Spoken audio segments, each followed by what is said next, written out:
Dublin in the 1800s was a city caught between grandeur and suffering, a place where Georgian elegance met grinding poverty, where revolutionary fire simmered beneath layers of imperial control. With a population swelling past 200,000 by mid-century, it stood as the second city of the British Empire, yet also as Ireland's restless heart. In this video, I use modern AI tools to bring historic paintings, engravings, and prints to life, allowing us to shift perspective, change camera angles, and move through the same scenes in ways their original artists never could. We'll walk cobbled streets, enter bustling markets, and witness moments frozen in time now made vivid again. First, I want to talk about the Custom House. This view shows the Custom House in 1805. By the early 1800s, James Gandon's Custom House dominated the north bank of the Liffey. This view shows the building in morning light, its Portland stone facade glowing pale against the Grey River. The copper dome rises at the center, crowned with a statue of commerce. In the foreground, sailing vessels crowd the quays, coal ships from Wales, timber barges, fishing smacks unloading mackerel. Dockers heave crates onto carts. The air smells of tar, salt, and fish guts. Seagulls wheel overhead.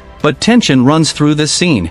The Custom House symbolizes British control over Irish trade. Every ship, every cargo manifest, every tariff passes through these halls. Smugglers work the docks at night, slipping goods past excisemen. Arguments break out over fees. Customs officers carry cudgels. During the 1803 rebellion led by Robert Emmet, there were whispers of burning the building, though the plan never came to pass. This building mattered because it was the nerve center of Dublin's commerce, the place where imperial authority touched every merchant's purse. By the 1820s, reforms would ease some restrictions, but resentment lingered. Remarkably, this is a site you can still visit today. The Custom House stands restored after being gutted by fire during the Irish War of Independence in 1921, its dome still commanding the riverfront. This view shows Trinity College in 1835. By the mid-1830s, Trinity College stood as Dublin's Protestant fortress of learning.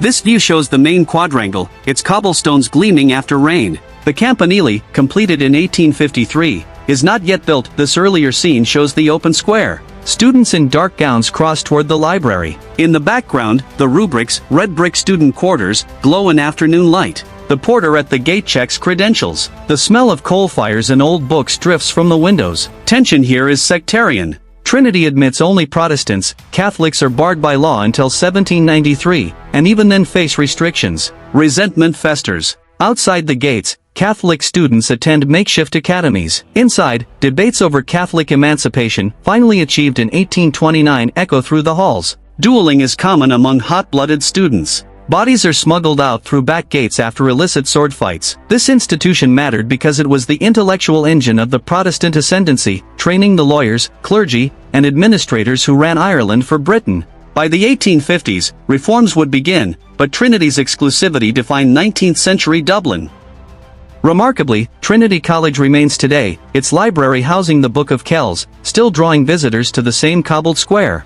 This is the Ha'penny Bridge in 1816, just after its opening. This view shows Dublin's first iron footbridge arching over the Liffey. Built in 1816, it replaced 7 old ferry crossings. This scene shows the bridge in its first months, still clean, unpainted white metal gleaming. Pedestrians pay a halfpenny toll at either end, hence the name. In the foreground, a woman with a basket crosses. Behind her, a gentleman tips his hat. The river below runs brown with runoff. Wherries and coal boats pass underneath. The smell of iron mingles with the Liffey's stench. But resentment over the toll runs hot. A halfpenny is steep for the poor. Some wade through shallow spots upstream rather than pay. Pickpockets haunt both ends, targeting distracted crossers. During floods, the bridge sways alarmingly, and rumors spread that it might collapse. In winter, ice makes the metal treacherous.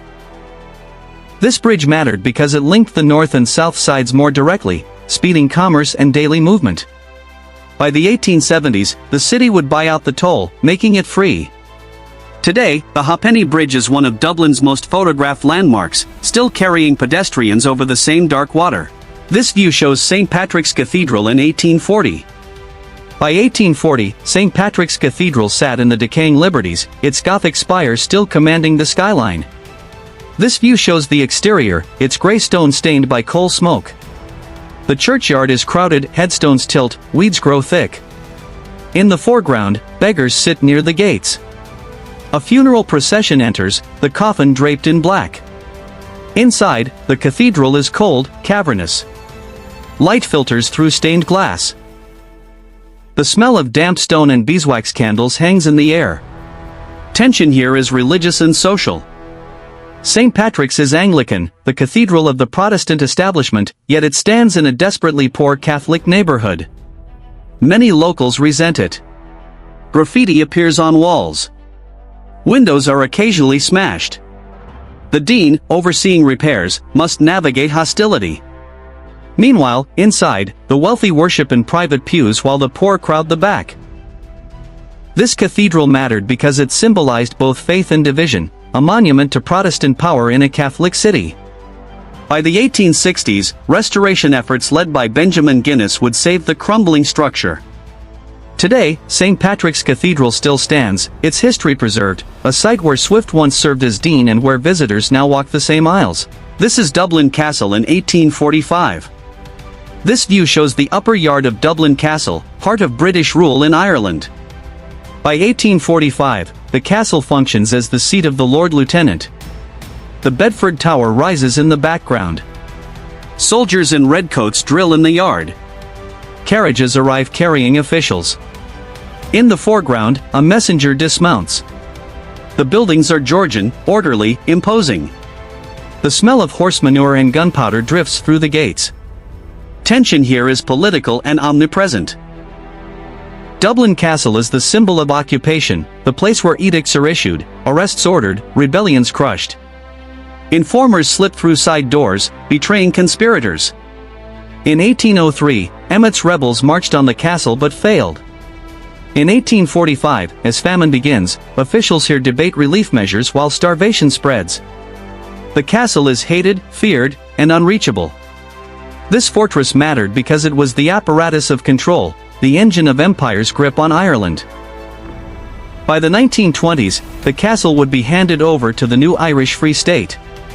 Today, Dublin Castle is open to visitors, its state apartments and chapel preserved, a place where history's weight still presses down on every stone. Standing in Dublin today, you can still trace the bones of the 1800s beneath the modern surface. The custom house stone, the halfpenny bridge, the cobbled squares, they survived fire, war, and time. But beyond the architecture, the spirit of that century lingers, the resilience, the anger, the hope that refused to die even through famine and rebellion. These AI reconstructed scenes let us step closer, to see the faces, hear the voices, feel the weight of lives lived in a city that was always fighting to define itself. If there's another city, another moment, another scene you'd like me to bring to life, let me know in the comments. I'd love to explore it with you. Again, thank you so much.